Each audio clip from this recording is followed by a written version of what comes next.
How many times has God showed you something in your imagination that you thought was so wonderful?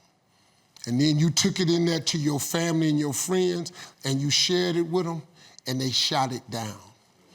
You know why they shot it down? Because they couldn't see it. You know why they didn't see it? Because God ain't show it to them. He showed it to you. God put it in your imagination. He don't put it in other people's imagination. Stop telling your visions to other people because they're not going to see it. Why you think you keep imagining opening a business? Why you keep imagining graduating, getting a better job? Why do you keep imagining buying a house? Why do you keep imagining driving a really nice car? Why do you keep imagining getting rich one day? Why do you keep imagining that? Because God is talking to you. He's showing you something that he has for you. He puts it in your imagination, man. See, God is good, man. You've got to understand how good God is. He ain't playing with you. He the real deal. He created you, and then he even showed you what he got for you. You got to start believing in your imagination. You got to start talking to him about these stuff you be seeing. But you have not because you ask not. So if you see the vision, the imagination, but you don't ask God for it, what you want him to do? He showed it to you. Faith without works is dead. So now you got to put in work. All of y'all sitting in here, you want a better life, correct? Haven't you imagined a better life? Okay, who you think he showed it to? He showed it to you. Why you think he showed it to you? Because he want to give it to you. But if you don't work, if you don't ask him for it, he cannot give it to you because he created us with the power of choice. We make choices every day. If you decide that you will be poor, there's nothing I can do. You're going to be poor. If you decide to be rich today, who's going to stop you? Who? If you decide you want to be rich, all you got to do is start. Why not? Who's going to stop you? Unless you tell it to the wrong person. Mama, listen to me. I'm going to be rich. Anybody rich in this family? Go in there and sit down somewhere. Get yourself a good job. Oh, mama, you must be right. No, mama could be wrong. Because what you have in your imagination, God didn't show it to your mama. I'm sorry. He showed it to you. Listen to me. If y'all don't do nothing else, write everything you imagine down. Write it all down. Pray about it and watch what happens. Watch what happens. Because let me tell you something. If God can fix me, you have no idea who you're looking at. You have no idea what I've done. You have no idea what I've been through. You wouldn't even talk to me if you knew what I had to do to be here. But God is in the forgiving business. God is in the get your life together business. God is in the turn it around business. God is in the saving business. God did all that for me. So I'm telling you right now, if God can fix Steve Harvey and turn him into this, I bet he can turn you into that. All right, thank y'all. Let's understand something. We're all participating in this thing called life, all of us. Life has ebb and flows, mountaintops, it's got valleys, it's got thunderstorms in it, earthquakes. This life, you stop expecting it to go smooth, because it ain't finna go smooth. The road to success is always under construction. This life ain't set up to be smooth. You combat negativity and you combat discouragement with gratitude. It's the one way to combat discouragement is with gratitude. What messes you up is you focus on the thing that's not happening. And that causes you to get discouraged. So whenever you get discouraged, you have to change your focus from what's not happening to what has happened. And it straightens you out immediately.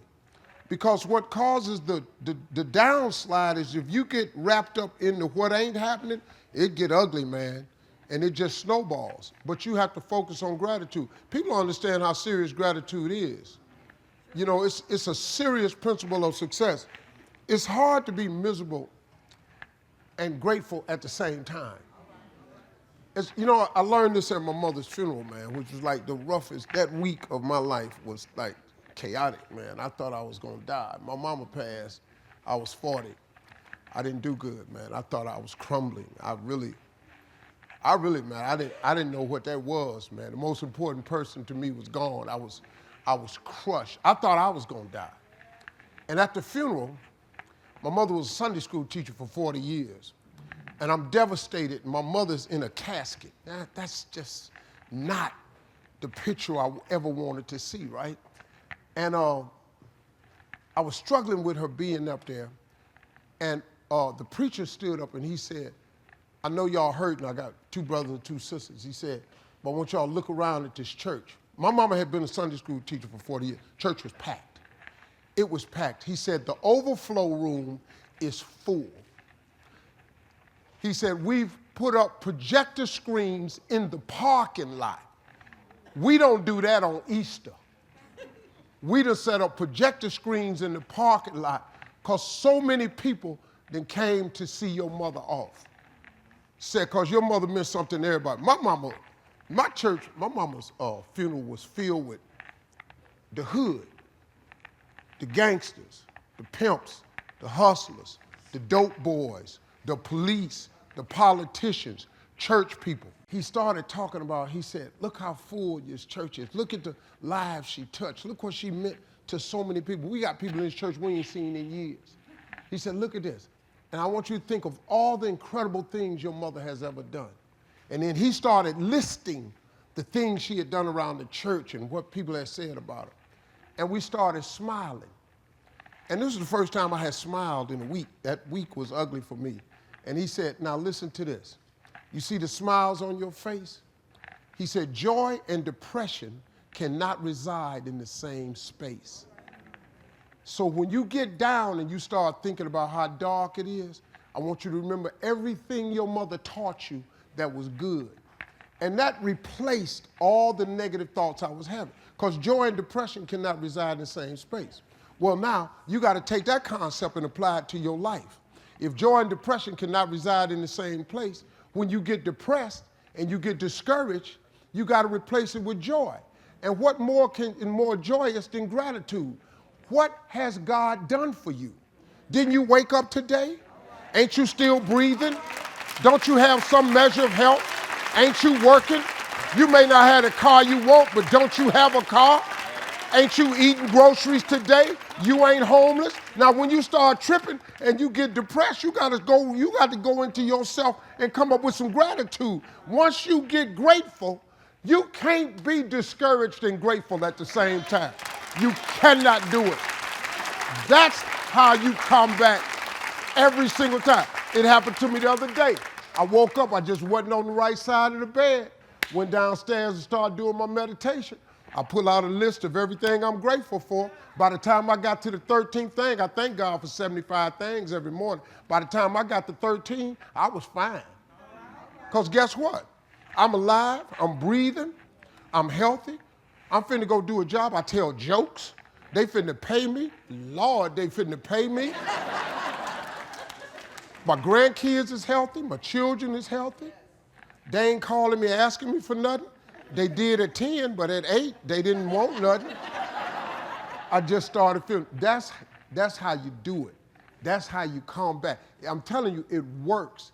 It works. You gotta identify your gift and go do what you gifted at. You ain't gotta be smart. You don't gotta have a degree. You don't have to go to UCLA or none of that. You could be highly successful and go to no school. Mark Zuckerberg, Bill Gates don't have a degree between none of them. They got more degrees working for them than a thermometer.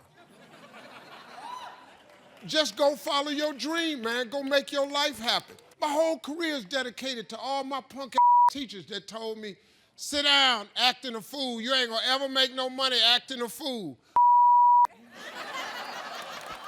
It's all I had. I just used what I had. Identify your God-given gift and go and get your life. Quit tripping because you don't have what a group of people told you you need to be successful. If you're not a degree person, you can go to school all you want. If that's not in you, how you gonna get a degree? Quit letting people tell you the route to success when clearly God created you to be different. Just go that route. All my friends got college degrees, all of them.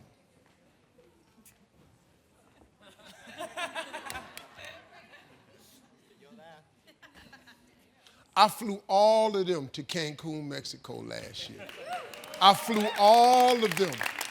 I flew 22 people to Cancun, Mexico. On me, gave them all free rooms, paid for everybody's golf, all their food, all their drink, gave them everything. Because these my dudes. I went to college with them, I flunked out. But what God did for me made me different. So I just showed them the life. Now they all come to me for advice. You don't have to go get a degree if you're not a degree person. Now, if you want to be a doctor, scientist, or lawyer, you got to get a degree. But if you're not that person, you can still make it. Quit tripping because you don't have what he got. You ain't finna be what he is. God made you different. Just go be different. You get paid to be different. People pay you to be different. Weird people make money. Regular people don't make money. Regular people make regular money. If God made you exceptional, go be exceptional at whatever it is. That's how you become. People pay for expertise. They pay for exceptional people. They don't pay regular people. If you focus in on being regular, you're going to have a regular life. It's nothing wrong with that. But if you aspire to something more than regular, you got to go be extraordinary. The difference between ordinary people and extraordinary people is one word, extra. If you put extra on top of ordinary, you become extraordinary. You ain't got to be like everybody else. If you do hair, go do everybody's hair. If you cut grass, cut everybody's grass. When I first started doing comedy, you know how much I made every night? $25. Then I made $50. Then I worked, I started charging $75. When I got up to $150 a night, oh, I was so happy. I was only working 2-3 nights a week, but I got up to $150. Oh, and I messed around, kept working, started charging $1,000 a week. When I started making $1,000 a week, man, I thought I was going to be so happy. And then I met a comedian who told me he made $5,000 a week. I went, what? He said, I make $5,000 a week. So I got busy, I made $5,000 a week. I'm going along, I'm making $5,000 every week. I'm touring the country. I meet a guy named Sinbad on a park bench in Birmingham, Alabama. Sinbad was sitting on a park bench with a bag of trash next to him, a trash bag. I met him because he was starting to be a very famous comedian named Sinbad, very popular. I said, man, so we talking. I'm homeless at the time because I'm having a lot of trouble. And I meet him and I said, hey man, where you going? He said, I'm going to Florida. I said, I'm Steve Harvey. I've seen your pictures in the comedy club. I said, we got to talking, we got comfortable. I said, hey man, what's in that bag? He said, that's my pay. I said, your pay? He said, I get paid cash. He had in the bag $65,000 in cash. I said, how did you do that? He said, I'm a draw at the comedy club. I said, what does that mean? He said, people pay money to come see me, so I cut deals at the comedy club where I get a percentage of the door. I said, really? $65,000 a week? I kept hustling. I found out what it was to make $65,000. This is years, though. It's years in the making. $65,000 a week. Today, if you call me and tell me that you want me to come somewhere for $100,000, I am not coming. Because for 33 years, I have done the same thing over and over and over. I took the $25 jokes. These the same jokes, they just English. They the same words I've been using. I just kept doing them over and over and over. $100,000 tonight, I'm not coming. $250,000, I'm your man. You see? I built it over the years, but it's the same $25 jokes. You can stop wherever you want, or you can keep going. That's how you get successful financially. Stop beating yourself up trying to come up with $1 million idea. Take this $10 idea that God has instilled in you already and go make it and multiply it and do it over and over and over and over. Do you know it's people selling sugar cane making millions of dollars? You know it's people in Ghana selling cocoa beans making millions of dollars? Hello. Nike started with one pair of shoes. They just kept making shoes. Nike didn't do nothing else. They just kept making shoes over and over and over and over and over. $1 billion company. I told them all, I don't care what you get a degree in. Until you follow your dream and connect it to your gift, you'll never be happy. You'll never be happy, man. I just got to tell you, you got to chase that dream before you die, man. You should go and live your dream. Just go see. God puts your real life in your imagination. That's where your real life ain't in your present circumstance. Your real life is not in your current situation. Your real life is not in your paycheck. Your real life, he tucks it away in your imagination. Albert Einstein said, imagination is everything. It's a preview to life's coming attractions. Everything you imagine is a preview to a coming attraction. Once you understand that and quit looking at your imagination as hocus pocus, it opens up a wide range of things and possibilities. And God puts your real life in your imagination. Listen to me. This is serious what I'm telling you. Don't you think it's nothing else. Imagination is everything. It's the preview to life's coming attractions. That simply means everything that's in your imagination is a preview of a coming attraction that God has for you. That's why he puts it in your imagination. That's why when you tell your imagination to the wrong people, it don't go nowhere.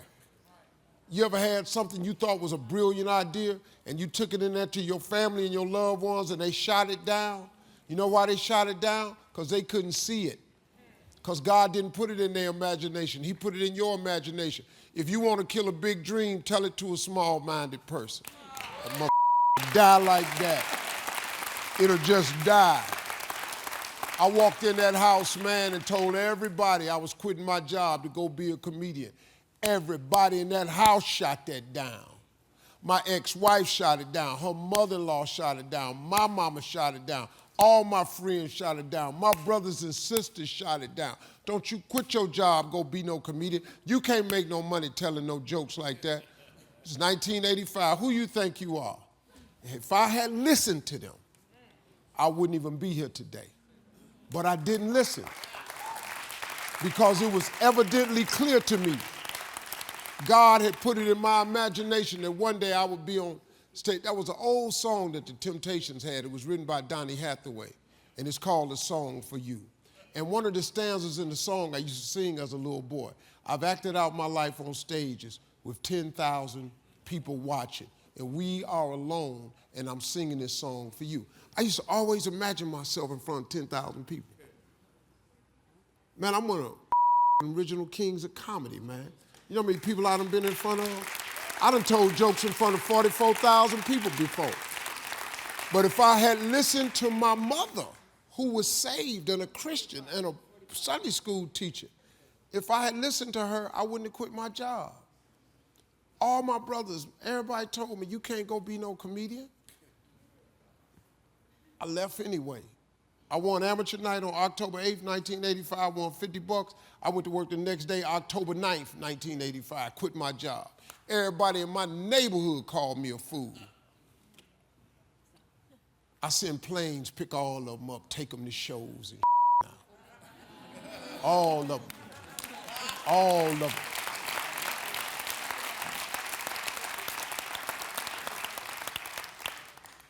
You got to chase that dream before you die, man. Bishop Jake said one time, Bishop Jake said, I would hate to die and never do the thing I was born to do.